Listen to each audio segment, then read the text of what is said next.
this past spring, between the period of kind of mid-March to mid-May, I found myself in one of those seasons where I was, consistently putting in about 70, 80, and upwards of 90 hours a week, and dealing with my fair share of just spiritually and emotionally challenging and frustrating and difficult and painful situations. Well, about mid-May, after about 6 weeks of redlining on my tachometer. Anybody know that, redlining on your tachometer? After about 6 weeks of redlining on my tachometer, I was here at the office. I was talking with one of the staff team, and in the course of that conversation, something was said. I don't even remember what it was, but something was said, and something inside of me kind of went off like a, kind of like a powder keg. And I don't know if you know that one, too. Okay, honestly, it was probably more like an atom bomb. And this kind of like mushroom cloud of blah just kind of went everywhere. I wasn't mad with this at the staff person I was talking with, and I didn't go off on them, but I did go off, I must confess. And so what had happened was that the duct tape and the baling wire that had been holding together my fatigued body and my fatigued mind and my fatigued spirit and my fatigued heart, it just lost its grip. It's lost its hold, and everything just sort of came apart at the seams for me. And so with the encouragement of the team here, I took an emergency unscheduled personal retreat where I spent the rest of that week, a full 3 days, just at a retreat center, all by myself, isolated from the human race, and that for the safety of the entire human race. And it was just me and the Lord for 3 days. And at the end of that, it was awesome. At the end of that 3 days, Steve, I came back a whole person. I came back a whole person, not just tenuously bit-pieced back together again with duct tape and baling wire, but refreshed and reassembled and reattached and reconnected and at peace in my heart and in my mind and in my body and in my spirit. And what I needed and what I got in those 3 days was not just a vacation. It wasn't about vacation. In fact, quite honestly, I hardly rested at all. I found after about 6 weeks of being in overdrive that for the whole of that 3 days, it was like my body still was in overdrive for the entire time. So what refreshed me down to the core of my being was not a little R&R, but it was the solitude.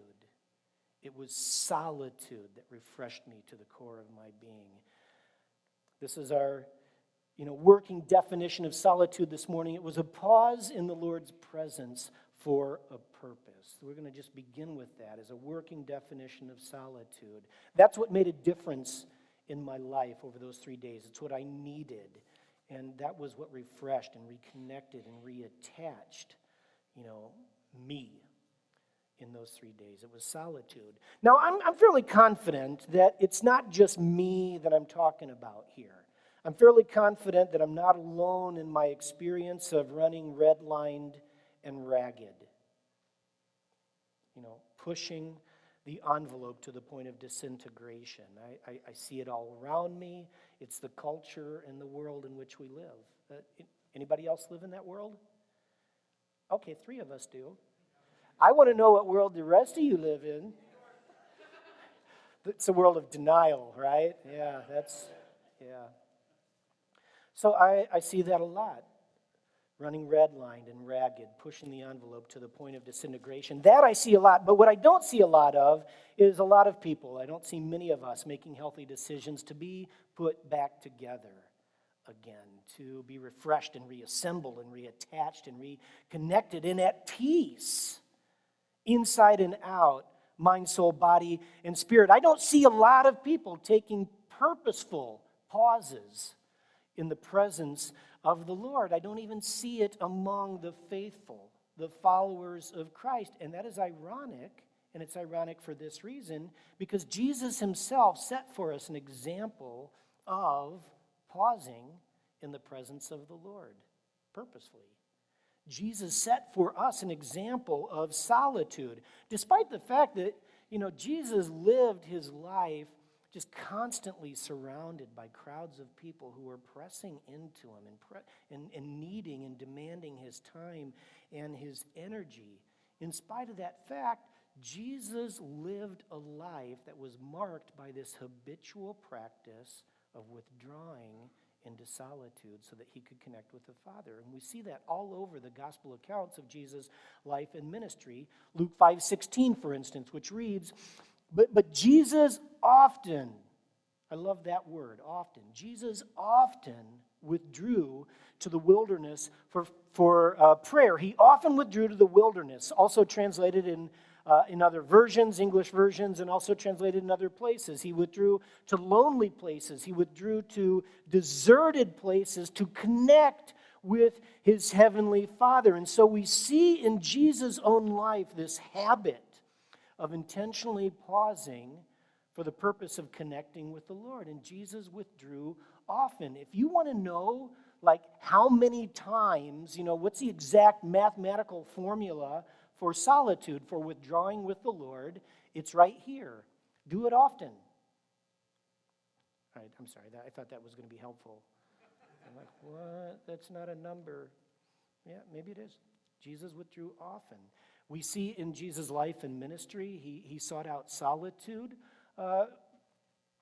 before and following significant events in his life. When Jesus was baptized, a significant spiritual experience, he withdrew into the desert for 40 days. And that also, that season of solitude preceded the inauguration of his public work, his public ministry. Jesus withdrew into solitude after hard and intense seasons of work and ministry. Jesus withdrew into solitude even after performing miracles, which doesn't make sense to our American mindset, right? Because we're wired to say, no, you got to strike while the iron's hot, right?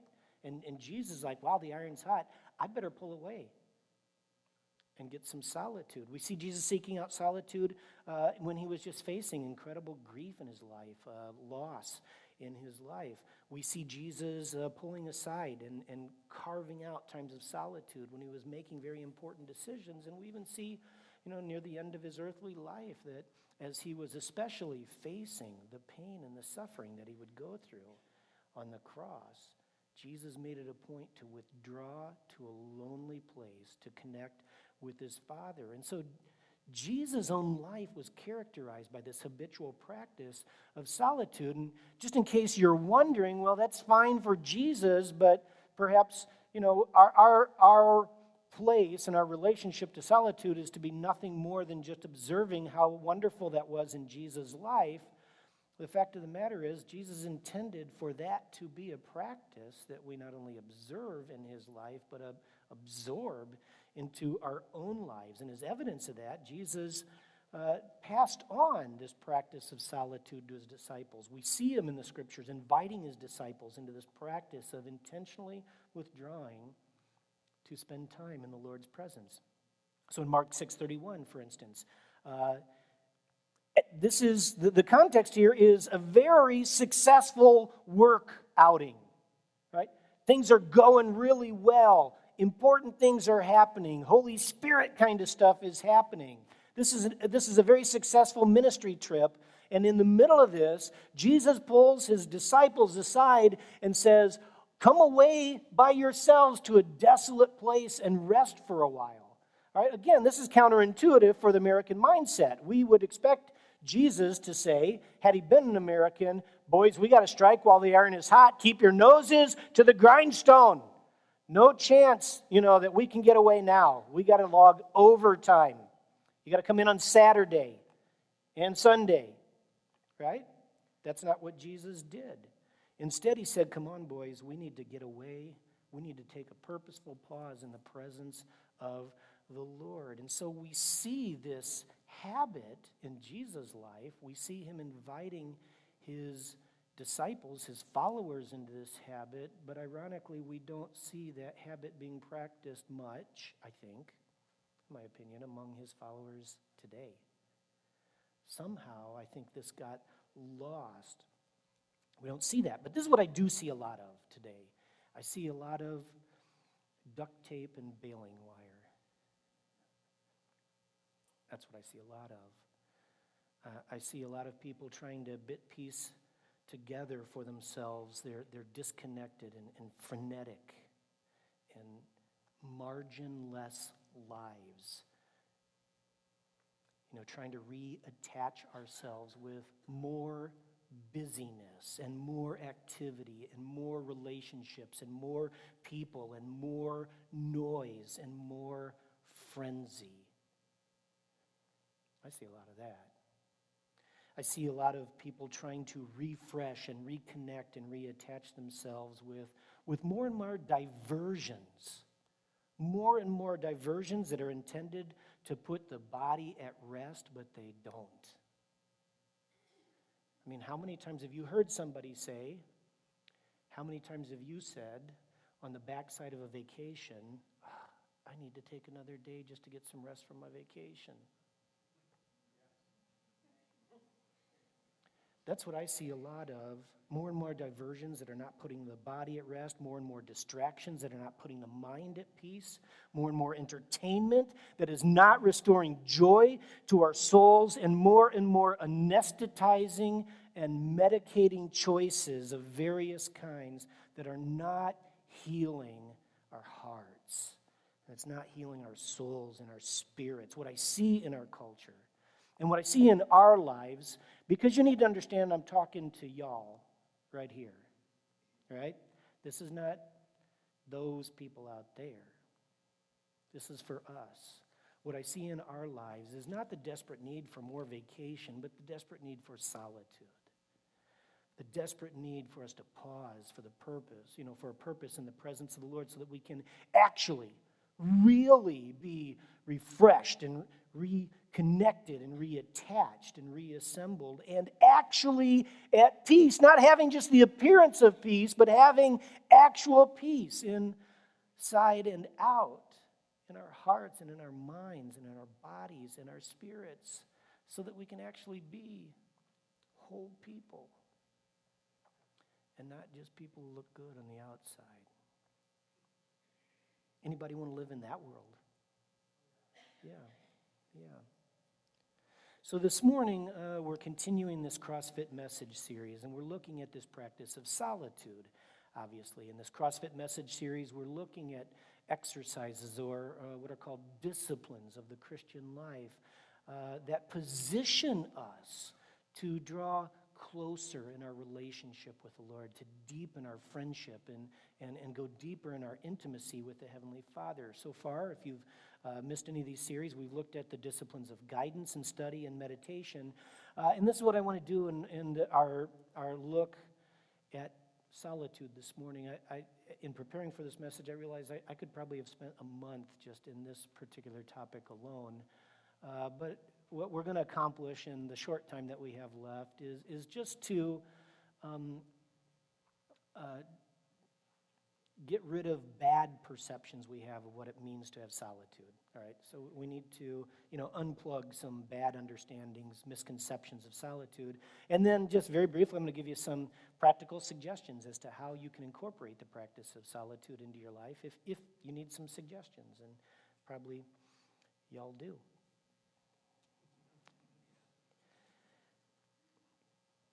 And this is one of those messages, by the way.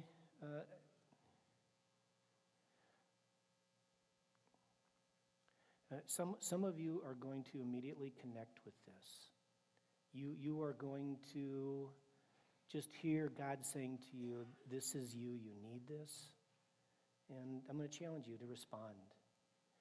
And I think there'll be some here this morning and be like, wow, I have no idea what that sermon was about. That was weird. And that's okay too. Just get a recording or something because you'll probably need it someday. All right. Boy, how's that for building expectation? They teach us that in seminary, how to really get people on the edge of their seat. You are going to leave here saying, I have no idea what he's talking about. All right, so this is what we need to do, getting down to business here. We need to, in order to better understand this practice of solitude, we need to unmask these false impressions that we have of what it actually means to practice solitude. And so first of all, you need to understand that solitude, does not mean taking on the ascetic life of, a monk, somewhere in the middle of the desert. I would guess that for many of us, when we think of solitude, we draw up a mental image, something like this. You know who this is? Anybody know who this is?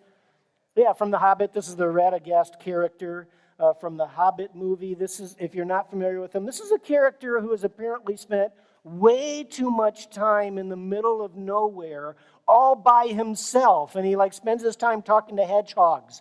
And he has birds, nesting in his hair. And possibly birds nesting in his brain. It seems like he doesn't have both oars in the water.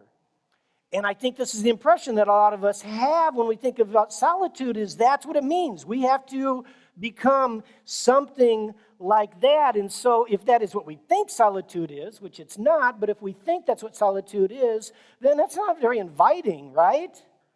Hey, let's do solitude. No, that really is weird and boring, and it seems a little bit lonely. And so that misconception, scares us away from something God intended to be very good in our souls. But a second effect of this misconception is, if solitude is withdrawing from everything, and going out to the middle of nowhere, then it's a practice, it's a discipline of the Christian life that's only available to those who are willing and able to walk away from it all, right? Who can do that?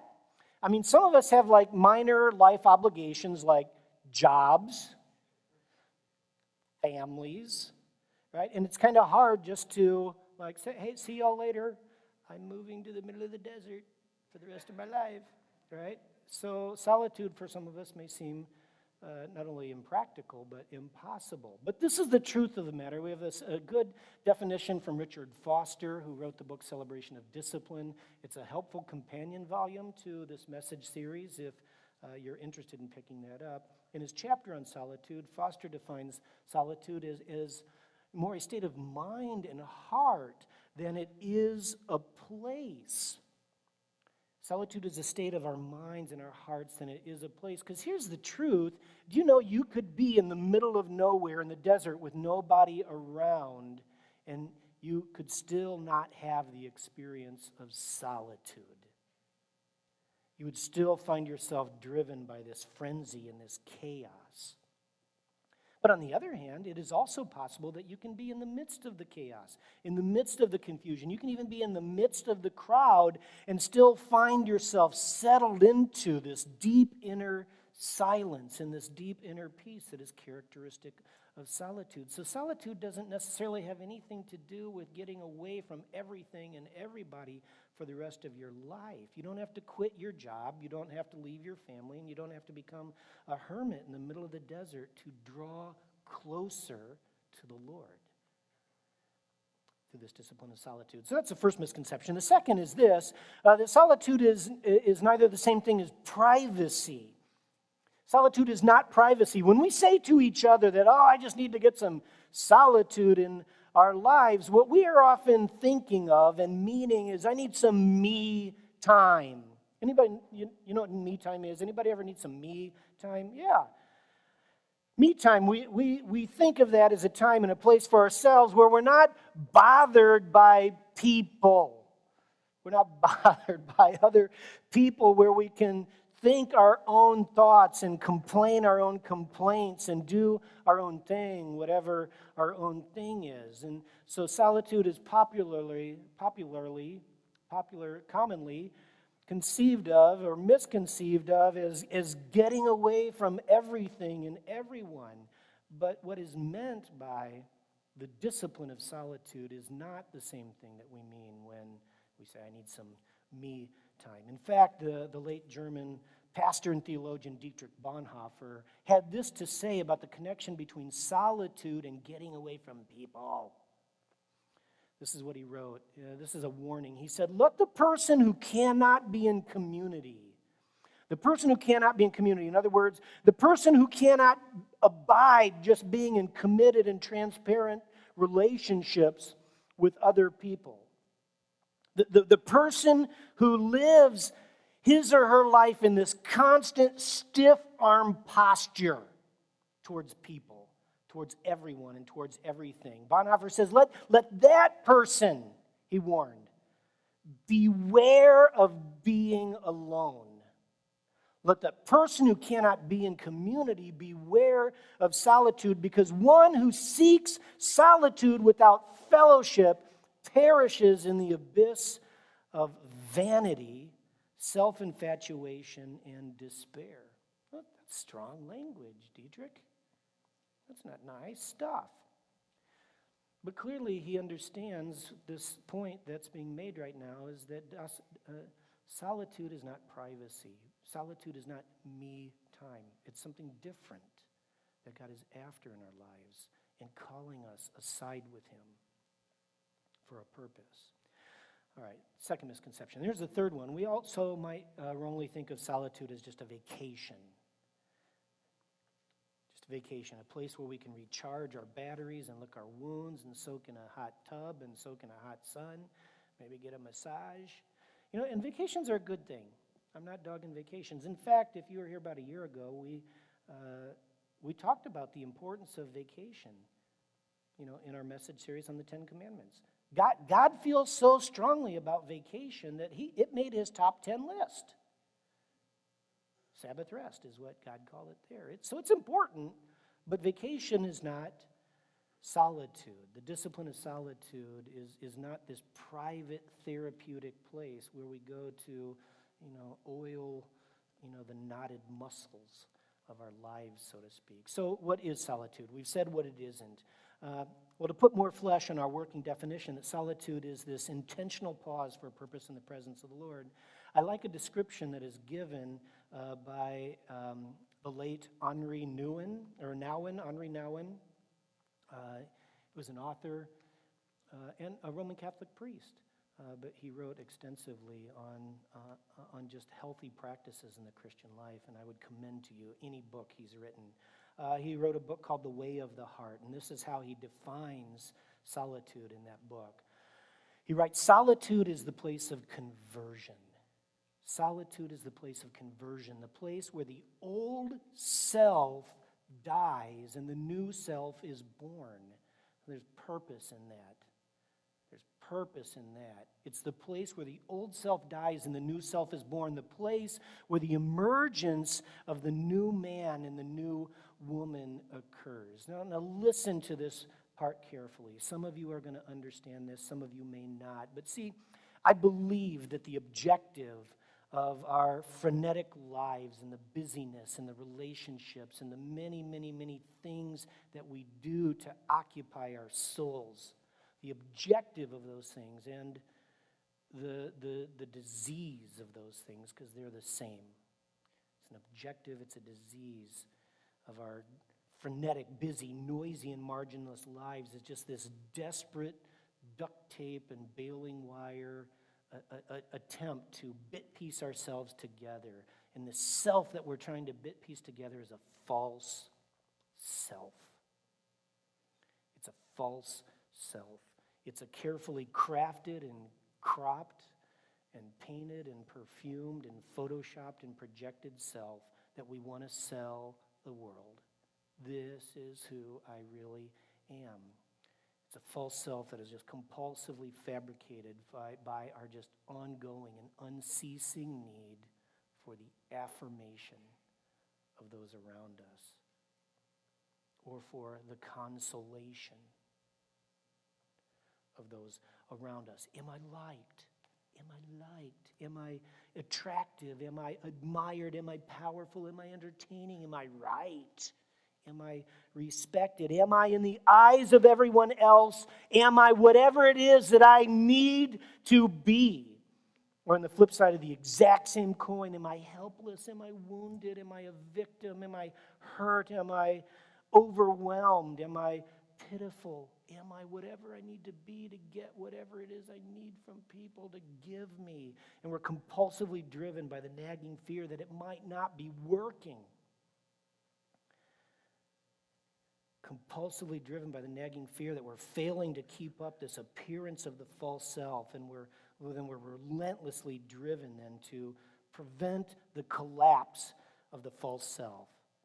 And we're frenetically driven to produce more and more and to do more and more of whatever it is that we feel we need to do to be perceived by the world and be perceived by others in the way we want and need, so we believe, to be perceived. It's a disease. It's a compulsion. We're frenetically driven to produce more and more activity and more busyness and more frenzy and more relationships to try to sneak and manipulate from others what I want them to perceive about who I really am. And so we're frenetically driven to keep up this projection, something like, the Wizard of Oz, who's turning the cranks and pushing the buttons and causing the smoke and the mirrors and the flames and talking into the microphone. All that just to keep the image projected on the screen, and all the while saying to ourselves and to others, the great and powerful me has spoken. Worship me, fear me, admire me, like me. But pay no attention to the man behind the curtain. Right? Or the flip side of the exact same coin. This image we're projecting, and we're turning the cranks and we're pushing the buttons and we're talking in the microphone and we're saying, the weak and pitiful me has spoken. Comfort me. Console me. But pay no attention to the man behind the curtain. And we avoid solitude like the plague. We avoid solitude like the plague because we fear in the silence of solitude that we will actually hear what's behind the curtain. We'll come face to face with who we really are on the inside. We fear that in the silence of solitude away from the maddening crowds and away from the anesthetizing activity, we'll actually hear what our aching and broken and sinful hearts are trying to say to us. And so we live the whole of our lives as just one long defense against the reality of who we really are. And we live our lives as one continuous, relentless effort to convince ourselves and to convince everybody else of the false self. And the result then is we live the whole of our lives disconnected and detached, removed from the Christ life that makes us actually whole. Do you understand what I'm saying? I didn't hear one response. There are certain sermons that are like brain trips. You got to put on your thinking caps. I think this one is a heart trip. And we need our thinking caps of our spirits and our souls to really engage what God is inviting us into. We live our busy, frenetic lives trying to just maintain this facade of lives that are ultimately disconnected and detached from ourselves, ultimately from others, and ultimately from the Lord, held together by baling wire and duct tape. But the objective then of the discipline of solitude is for us, rather than to get away, than to take a break, than to just take a vacation. The objective of the discipline of solitude is to pause for this purpose in the presence of the Lord so that, as Nawin said, the old self, this demanding, narcissistic, diseased, compulsive self can die. Which doesn't sound fun, probably. Sign me up for a solitude retreat. But here's the good news. And in that same place, find ourselves connected to the life of Christ and made whole. Created in the image and the identity of Christ. So that can be born in us through the death to our diseased and compulsive false selves. And we can be refreshed and reattached and reconnected and at peace. Actually at peace inside and out, heart, soul, mind, and body. And so the task, the objective, church, as I'm inviting you to step into this practice of solitude, the task in that place of solitude is to stay there.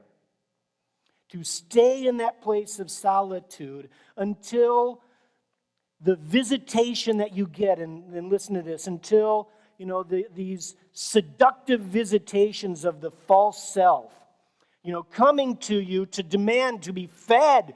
Feed me. Feed me. I need comfort. I need consolation. I need adoration. I need. When these seductive visitations get tired of pounding on your door to demand to be fed, then you're in that place of solitude to receive the new life of Christ because you have starved the false self. You understand? In that same book by Henri Nouwen that I just mentioned, he describes his own personal experience of what it looks like when he pauses intentionally to get into the presence of the Lord. Listen to this. I think this is so powerful and transparent. He says, in solitude, I get rid of my scaffolding. I just, everything that's propping me up, I just totally get rid of it. No friends to talk with, no telephone calls to make, no meetings to attend, no music to entertain, no books to distract. It's just me, naked, vulnerable, weak, sinful, deprived, broken, nothing.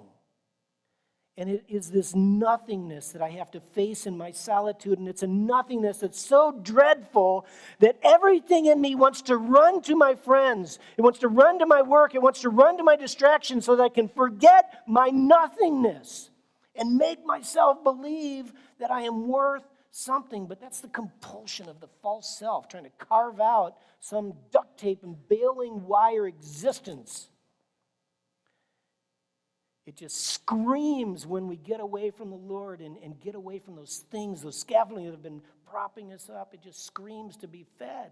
And he goes on to say, but that's not all. I love this part. He says, that's not the end of it. There's more. It gets worse. As soon as I decide to stay in my solitude, confusing ideas and disturbing images and wild fantasies and weird associations jump about in my mind like monkeys in a banana tree. Anger and greed begin to show their ugly faces. I love this next sentence. He's talking about when he gets alone with the Lord and he just gets away from everything that's propping him up. He says, I give long, hostile speeches to my enemies. And I dream lustful dreams in which I'm wealthy and influential and very attractive. Or I dream dreams in which I'm poor and ugly and in need of immediate consolation. Because those are the flip sides of pride, the false self. Adore me or comfort me. I am strong, I am pitiful. Gimme, gimme, gimme, gimme. He says when he comes into contact with it, he says, I try again to run from the dark abyss then of my nothingness and restore my false self in all of its vanity. That's powerful. But in the place of solitude, church, with all the scaffolding removed and all the duct tape and the baling wire stripped away, when confronted with our own frightening nothingness and brokenness and sinfulness, what we find there is the opportunity to surrender our lives to the grace of Jesus. To find Jesus himself, the Christ life, coming into those places of woundedness and brokenness and sinfulness and anger and lust and all that yuck that's been behind the curtain all along. Do you understand that? Solitude is not just the place to get the yuck exposed, but more importantly, to find grace for what's behind the curtain. And in finding grace in the Christ life, we find the Christ life and we find ourselves reattached and reconnected and at peace inside and out. Because it's only in the context of encounter with God, of intentional time with God, really, that this struggle to die to our false self can take place. Because it's only in the place of perfect love that we can give up to the fears that we cling to. And it's only in the place of healing that we dare show our wounds. And, it's only in the context of unconditional grace that we can face our stuff, our sin. For me, 3 days, mid-May.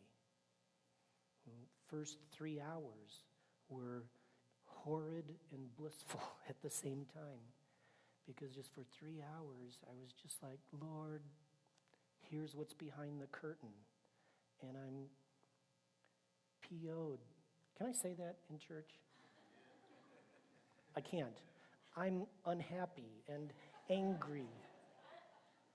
And I'm hurt. And he added in, and you're this. You think so? Oh, yeah, you're right. I am right. All the scaffolding, all the duct tape, all the baling wire that had been holding together this image of Kent, whatever it is that I want you all to think of me. It was just stripped away, and all that stuff just got identified. But more importantly, because we'll talk about confession, that's a different thing altogether. But what I found after just about 3 hours of just letting Jesus in behind the curtain, I found the Christ life, found grace and just reattachment, peace coming into my soul. I love to live there. So how do we do that? I got time. Just 2 suggestions. Just a couple hours monthly. Do something like that. Couple hours a month, a couple days a year. Now you might say, oh, Kent, that's easy for you to say. You're a pastor. You can disappear all the time. Nobody even knows it.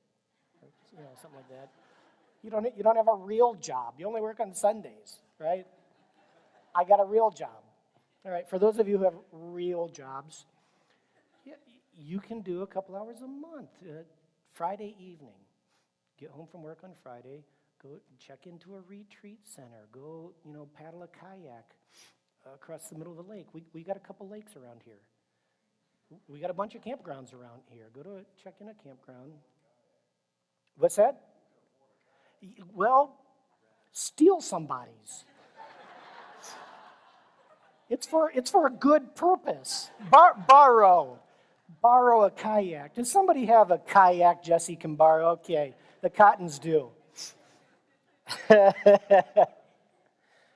right, Friday night, go on an overnight retreat. Friday, Saturday, just a couple hours. Just intentionally pause in the presence of the Lord to let the curtain get pulled back, to remove the scaffolding of all the things that are propping you up and feeding this false self, and just find the Christ life pouring into your life. Do that a couple hours a month. It's easy to do, even if you have a real job.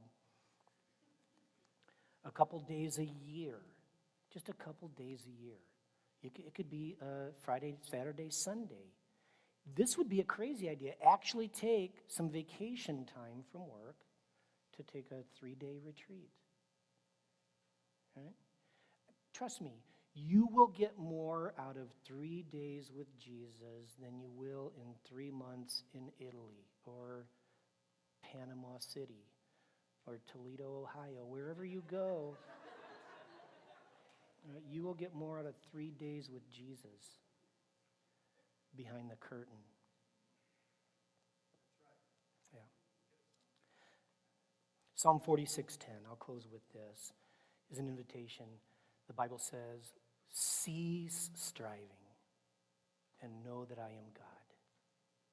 Cease striving, cease the frenzy, cease the chaos. Just put it at rest and come into a place where you know the Lord is the Lord and the healer of your soul and the fulfiller of the true self, the giver of true life.